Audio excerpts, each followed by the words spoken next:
There's a lot going on in the world right now. There's the pandemic, social upheaval, climate change, possibly a war that could engulf Europe. What outrage has captured most of the attention over the last few days? A word game. And I bet you know what I'm talking about. But even if you don't, you will in just a few seconds in the upcoming episode of For Immediate Release. Another fine podcast from the FIR Podcast Network. This is For Immediate Release, the podcast for communicators.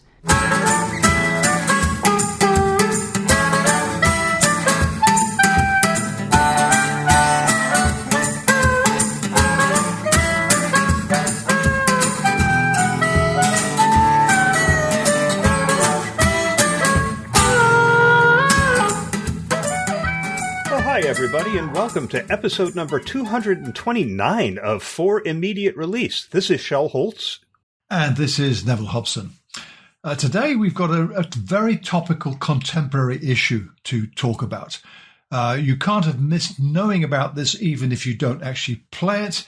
We're going to talk about Wordle, this obsessive-compulsive game that has been acquired recently by the New York Times and forms part of their gaming empire.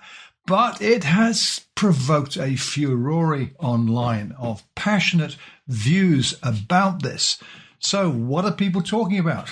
The New York Times did a really cool deal by acquiring Wordle from the guy who developed it, whose name escapes me offhand. We'll have it in the show notes, right, Shel? That's right. And yeah, it's compulsive. For me personally, it's not. I'm not in tune with this kind of game, but everyone I know is playing it, so it captured imaginations. But reaction to the merger has provoked opinions that I'm pretty certain the New York Times never ever expected. If you search, even today, some days, if not weeks after the acquisition took place, if you search on Google for phrases I did earlier, NYT Wordle acquisition. The Google results, the Google search results display a good profile across mainstream media, what the headlines are about this. So The Verge, the New York Times has changed Wordle's solutions, they say. New Musical Express, a UK music periodical, New York Times changes Wordle despite claiming otherwise. Metro, a daily news tabloid paper in the UK, has Wordle got harder since the New York Times acquired it. So stuff like that is what you see initially if you do a search on it. If you dig a bit deeper, you'll find all sorts of people's opinions that throw up things like, hey, there's meant to be a single solution to this game when you play it, and I'm now seeing all my friends get different answers. So there is a storm going on, truly, about this that doesn't really show much sign of abating. So what's gone wrong for the New York Times? Well, we've got an angle which actually you wouldn't normally think about on something like this. That's to do with mergers and acquisitions and some lessons that they haven't learned, right, Shel? This is quite intriguing, the focus on this. Yeah, the merger and acquisition angle is the one that PR News Online has taken with this. Their headline, Wordle Transition Provokes Discussion on Mergers and Acquisitions. I haven't seen the discussion on M&A, frankly. I've seen the discussion on just the New York Times and what they have done. And as you say, I'm sure they've been surprised. But first, the question is why such an outcry over such a simple little game? For those of you who aren't playing, and by the way, there are a number of people who aren't playing. You're not playing, I know, Neville. Todd Deffern said, am I too old to understand what this Wordle thing is all about? It's a 5-letter word that you have to guess, and you start by entering 5-letter word, and it tells you which letters that you have entered are part of the solution word. They're in yellow, and if you put it in the right place, it's in green. So you just keep trying based on that until you come up with the answer. I've gotten hooked on this. It's one of the first things I do in the morning, and I think that the article from PR News Online makes a good point about why this has provoked such passion. They say, with a simple platform and rules, Wordle provides a daily mini triumph and sense of productivity during a time when many feel lost, burnt out, and rudderless. This simple joy creates a community through the sharing of those little green blocks across the social media universe. It hasn't been around for very long, but it got real popular in a hurry for this reason. So the New York Times said, wow, we do a lot of games. I mean, I've been playing their mini crossword every morning for a while. Well, why not add it? So all of a sudden, the word gets out that they're buying it. And the first question is, am I going to have to pay the games fee to the New York Times to keep playing it? Will the game change? And initially it didn't look like it changed. It continued to be free. But people found that there were now multiple answers and other issues that were associated with this acquisition, and they weren't happy, and they took to social media to express that outrage. So I think the object lesson here is that if your organization is, one, acquiring another business or product and you're planning to change it and people are passionate about it, you have to consider that, especially if it is something that people are talking about in social media. But it's not just acquisition. If you're changing your own product, something that people are passionate about. Remember the new Coke? That was a classic marketing debacle that they had to scrap and go back to the original formula. We've seen these kinds of disasters before. And, I think the New York Times is probably just floored that they're taking this kind of heat.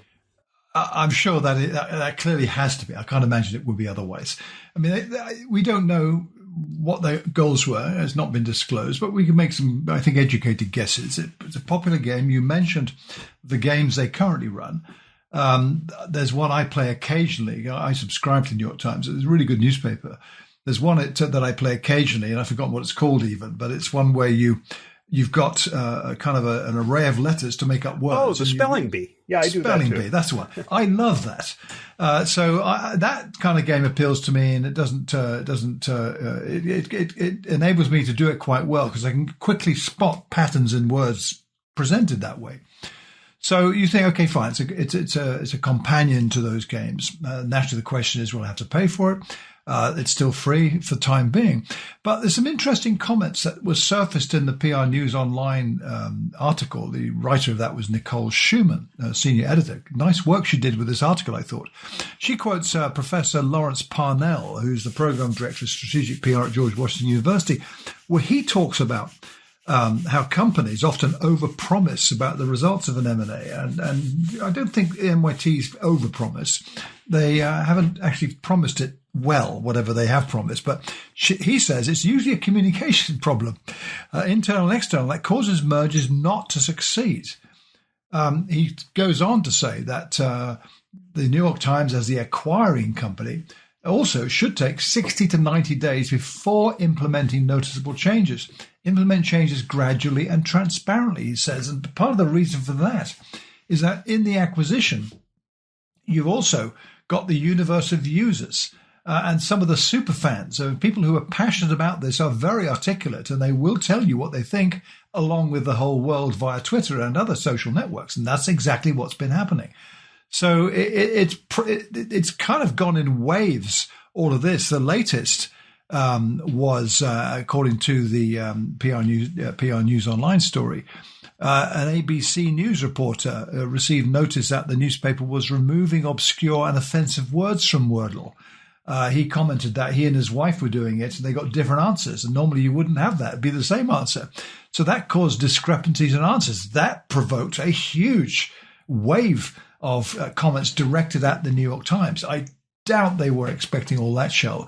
But nevertheless, it is the current landscape. And so I'm wondering, how are they going to address all of this? Because they don't seem to be doing too good a job at it right now. No, and here's an organization, the New York Times, that should be basking in victory, right? This is an organization that just won a massive libel lawsuit that could have had severe implications for freedom of the press, and instead nobody's talking about that. They're talking about this. There's a column in The Guardian right now. This from Emma Brock's. The headline is, "My 5-letter reaction to the New York Times taking over Wordle? I quit."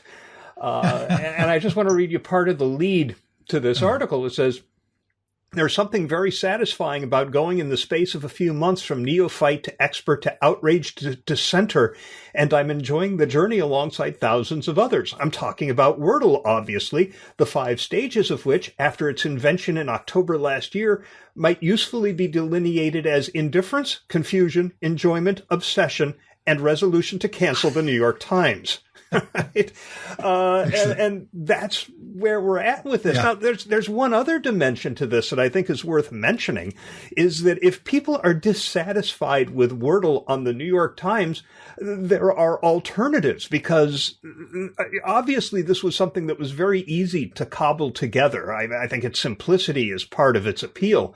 And that has led to Quordle. This is Quordle,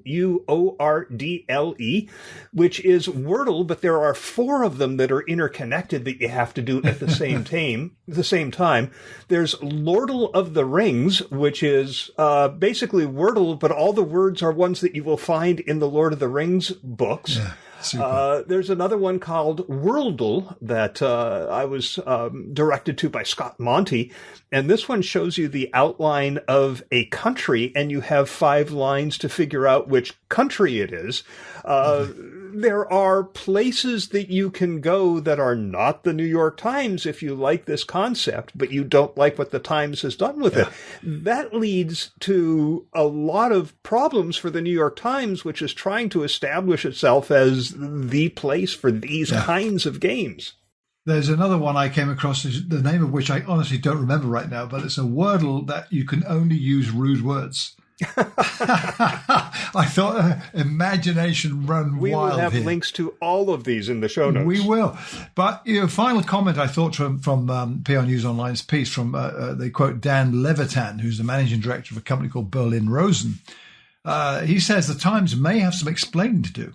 When you acquire a product, you also acquire it. Superfans, he says, they love every little detail and they'll be on the lookout for changes. That doesn't mean changes aren't possible, but they should be communicated clearly and carefully to keep trust. The newspaper, he said, made a mistake by saying nothing would change and then making small but noticeable changes.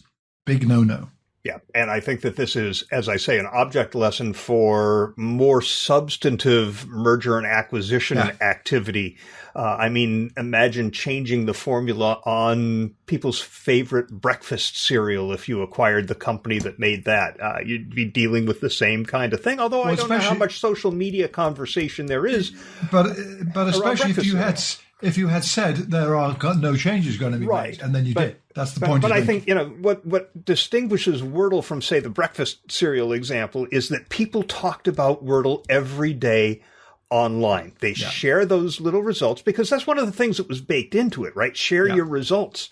And that created a community where there was this ability to have instant conversation around your anger over what the Times had done. So if there is a fan base for the product that you are acquiring or that you already own and are changing, that's something that you need to take very, very seriously. Yeah, there's no signs of this dying down right now. That's a fact. Oh, no, I think we're just getting started with this unless the Times does something significant to fix it. And that will be a 30 for this episode of For Immediate Release.